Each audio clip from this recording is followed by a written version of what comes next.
Hi, ಇವತ್ತಿನ recipe sweet ರವೆ ಲಡ್ಡು.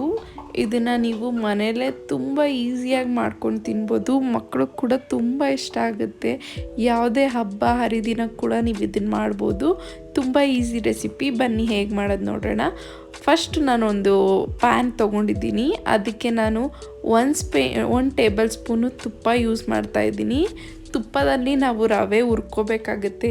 ಅದು ಘಮ ಕೂಡ ತುಂಬ ಚೆನ್ನಾಗಿರುತ್ತೆ. ಹಾಗೆ ತುಪ್ಪ ಬಂದು ನಿಮಗೆ ರವೆಯಲ್ಲಿ ಚೆನ್ನಾಗಿ ಅದು ಹೀರ್ಕೊಳ್ಳೋದ್ರಿಂದ ನಿಮಗೆ ಲಡ್ಡು ತುಂಬ ರುಚಿಕರವಾಗಿರುತ್ತೆ. ಇದಕ್ಕೆ ನಾನು ಒಂದೇ 1 ಟೇಬಲ್ ಸ್ಪೂನ್ ಯೂಸ್ ಮಾಡ್ತಿದ್ದೀನಿ. ಇಷ್ಟ ಆದರೆ ಸಾಕು. ಇದಕ್ಕೆ ನಾನು ರವೆ ಬಂದು ಇದರಲ್ಲಿ 2 ಕಪ್ ಯೂಸ್ ಮಾಡ್ತಾಯಿದ್ದೀನಿ. 2 ಕಪ್ ರವೆಗೆ 1 ಟೇಬಲ್ ಸ್ಪೂನ್ ತುಪ್ಪ ಸಾಕಾಗುತ್ತೆ. ನೋಡಿ ನಾನು ಇದಕ್ಕೆ ಸೇರಿಸ್ಕೊತಾ ಇದ್ದೀನಿ. ಇವಾಗ ನಾನು ಇದನ್ನು ಲೋ ಫ್ಲೇಮಲ್ಲಿ ಇಕ್ಕೋತಾ ಇದ್ದೀನಿ. ನೋಡಿ ನಾನು ಈ ಬೌಲಲ್ಲಿ ತೊಗೊಂಡಿದ್ದೀನಿ. ಇದರಲ್ಲಿ 2 ಕಪ್ ಯೂಸ್ ಮಾಡ್ತಾ ಇದ್ದೀನಿ.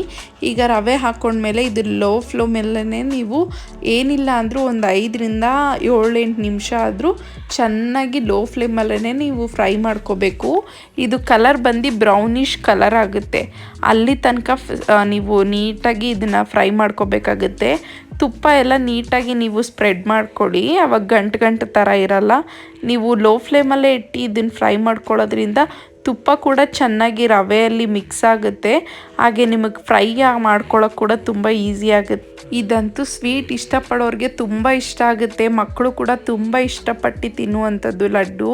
ಇದನ್ನು ನೀವು ಮನೆಯಲ್ಲೇ ಒಂದು 15 ಡೇಸ್ ತನಕ ಅದು ಸ್ಟೋರ್ ಮಾಡ್ಕೊಂಡು ತಿನ್ಬೋದು. ಇದು ಬಂದು ಹೀಗೆ ಫ್ರೈ ಆಗ್ತಿರಲಿ. ನಾನು ಇಲ್ಲಿ ಪಕ್ಕದಲ್ಲೇ 1 ಗ್ಲಾಸಷ್ಟು ಆ ಹಾಲನ್ನ ಇಟ್ಕೊಂಡು ಕಾಯಿಸ್ಕೊತಾ ಇದ್ದೀನಿ. ಇದು ಸ್ವಲ್ಪ ಬೆಚ್ಚಗಾಗಿ ನೋಡಿ ಇದು ಉಕ್ಕಿ ಬರುತ್ತೆ. ನೋಡಿ ಈ ಥರ ಉಕ್ಕಾದ್ಮೇಲೆ ನಾನು ಇದಕ್ಕೆ 2 ಸ್ಪೂನ್ ಆಫು ಶುಗರ್ ಆ್ಯಡ್ ಮಾಡ್ಕೊತಾ ಇದ್ದೀನಿ. ಜಸ್ಟ್ ಸ್ವೀಟ್ಗೋಸ್ಕರ ಅಷ್ಟೇ. ಒಂದು ಸ್ವಲ್ಪ ಶುಗರ್ ಆ್ಯಡ್ ಮಾಡ್ಕೊತಾ ಇದ್ದೀನಿ. ನೋಡಿ ಇಲ್ಲಿ ಫ್ರೈ ಆಗ್ತಿದೆ. ಇನ್ನು ರವೆ ಇಲ್ಲಿ ಇನ್ನೂ ಬ್ರೌನ್ ಆಗಿಲ್ಲ. ನಾನು ಲೋ ಫ್ಲೇಮಲ್ಲಿ ಇಟ್ಟಿರೋದ್ರಿಂದ ಇನ್ನೂ ಆಗ್ತಿದೆ. ಹಾಗೆ ಇದ್ರ ಪಕ್ಕದಲ್ಲೇ ನಾನು ಇದು ಹುರ್ಕೊಳ್ಳೋಕ್ಕೆ ಗೋಡಂಬಿ ದ್ರಾಕ್ಷಿ ಎಲ್ಲ ಫ್ರೈ ಮಾಡ್ಕೊಳ್ಳೋಕ್ಕೆ ಚಿಕ್ಕ ಪ್ಯಾನಲ್ಲಿ 1-2 ಸ್ಪೂನ್ ತುಪ್ಪ, ಹಾಗೆ ಕೈ ತುಂಬ ನಾನು ಗೋಡಂಬಿ ದ್ರಾಕ್ಷಿ ಮತ್ತು ಬಾದಾಮಿ ತೊಗೊಂಡಿದ್ದೀನಿ. ಇದನ್ನು ನಾನು ನೀಟಾಗಿ ಒಂದು ಸ್ವಲ್ಪ ಬೆಚ್ಚಗೆ ತುಪ್ಪ ಬಿಸಿಯಾಗಿರೋ ತುಪ್ಪಕ್ಕೆ ಹಾಕ್ಕೊಂಡ್ರೆ ಹಂಗೆ ಆಫ್ ಮಾಡಿಬಿಡಿ, ಇಲ್ಲ ದ್ರಾಕ್ಷಿ ಸೀದೋಗುತ್ತೆ. ನೋಡಿ ರವೆಗೆ ಇವಾಗ ನಾನು ಫುಲ್ ಅದೇ ಕಪ್ಪಲ್ಲಿ ರವೆ ಯಾವ್ದು ತೊಗೊಂಡಿದ್ದೀನೋ ಅದೇ ಕಪ್ಪಲ್ಲೇ ನಾನು ಕೊಬ್ಬರಿ ತೊಗೊಂಡಿದ್ದೀನಿ. ಕೊಬ್ಬರಿ ಕಂಪಲ್ಸರಿ ಅಂತ ಏನಿಲ್ಲ, ಆ್ಯಡ್ ಮಾಡಿದ್ರೆ ತುಂಬ ಚೆನ್ನಾಗಿರುತ್ತೆ, ಅದಕ್ಕೋಸ್ಕರ ಆ್ಯಡ್ ಮಾಡ್ತಿದ್ದೀನಿ. ಇದನ್ನು ಲಡ್ಡುವಲ್ಲಿ ಆಲ್ಮೋಸ್ಟ್ ಎಲ್ಲರೂ ಸೇರಿಸ್ತಾರೆ. ಇದು ಬಂದು ತುಂಬ ಯಾರಿಗೆ ಡೈಜೆಷನ್ ಪ್ರಾಬ್ಲಮ್ ಇರುತ್ತೋ ಅವರು ಅಷ್ಟು ಆ್ಯಡ್ ಮಾಡಲ್ಲ. ಆ ಥರ ಒಬ್ಬೊಬ್ಬರು ರೆಸಿಪಿ ಒಂದೊಂದು ಥರ ಇರುತ್ತೆ. ನಾನಿಲ್ಲಿ ಆ್ಯಡ್ ಮಾಡ್ಕೋತಾ ಇದ್ದೀನಿ. ಇದನ್ನು ಕೂಡ ನಾನು ಫ್ರೈ ಮಾಡ್ಕೋತಾ ಇದ್ದೀನಿ. ಇದು ಕೂಡ ಬೆಚ್ಚಗಾಗಬೇಕು. ಈ ಕೊಬ್ಬರಿಯಲ್ಲಿ ಕೂಡ ಒಳ್ಳೆ ಘಮ ಸಿಗುತ್ತೆ ನಮಗೆ. ಇದು ಫ್ರೈ ಆಗ್ತಾ ನಿಮ್ಮ ಮನೆಯೆಲ್ಲ ಘಮ ಘಮ ಅಂತಿರುತ್ತೆ. ನೋಡಿ ಇದು ಫ್ರೈ ಆದಮೇಲೆ ನಾನು ಅದೇ ಕಪ್ಪಲ್ಲೇ 1 ಕಪ್ಪು ಶುಗರ್ ಆ್ಯಡ್ ಮಾಡ್ತಾಯಿದ್ದೀನಿ. ಈ ಶುಗರ್ ಆ್ಯಡ್ ಮಾಡಿದ್ಮೇಲೆ ನಾವು ತುಂಬ ಹೊತ್ತು ಫ್ರೈ ಮಾಡ್ಕೋಬಾರ್ದು. ಜಸ್ಟ್ ಮಿಕ್ಸ್ ಮಾಡ್ಕೊಂಡು ಬಿಡಿ ಸಾಕು. ಮಿಕ್ಸ್ ಮಾಡ್ಕೊಂಬಿಟ್ರೇ ಸಾಕು, ಅದು ಬೆಚ್ಚಗಾಗುತ್ತೆ. ನಾವು ಸಕ್ಕರೆ ಆ್ಯಡ್ ಮಾಡಾದಮೇಲೆ ತುಂಬ ಫ್ರೈ ಮಾಡ್ಕೊಳಕ್ಕೆ ಹೋದರೆ ಅದು ನೀರಾಂಶ ಬಿಟ್ಕೊಂಬಿಡುತ್ತೆ. ನೋಡಿ ನಾನು ಇವಾಗ ಫ್ರೈ ಮಾಡ್ಕೊಂಡಿರೋದೆಲ್ಲ ಒಂದು ಬೌಲಿಗೆ ಸೇರಿಸ್ಕೊತಾ ಇದ್ದೀನಿ. ಬೌಲಿಗೆ ಸೇರಿಸ್ಕೊಂಡಾದ್ಮೇಲೆ ನಾನು ಗೋಡಂಬಿ ದ್ರಾಕ್ಷಿ ಮತ್ತು ಬಾದಾಮಿನ ನಾನು ತುಪ್ಪದಲ್ಲಿ ಕರ್ದಿಟ್ಕೊಂಡಿದ್ದೀನಲ್ಲ ಅದನ್ನು ಆ್ಯಡ್ ಮಾಡ್ಕೊತಿದ್ದೀನಿ. ಆ್ಯಡ್ ಮಾಡ್ಕೊಂಡು ಸುಮ್ಮನೆ ಹಂಗೆ ಮಿಕ್ಸ್ ಮಾಡ್ಕೊಳ್ಳಿ.